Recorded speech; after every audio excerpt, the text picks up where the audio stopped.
Hope you guys are doing well. Welcome back. So in this video, I'm going to show you that how you can add the gallery section in your Airtable workspace. So let's start. So first of all, what we have to do, simply we need to open our Airtable account, and after that we have to open the workspace. So as you can see, I've already opened it.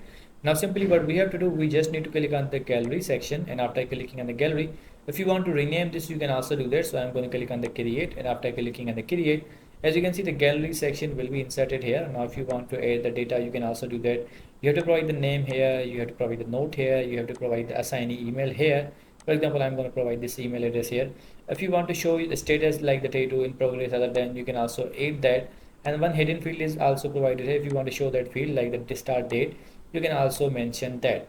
So in this way you can insert the gallery section and fill the card of that gallery section. I hope you guys understand this video, that how you can insert the gallery section and how you can fill that card. So see you guys in the next video.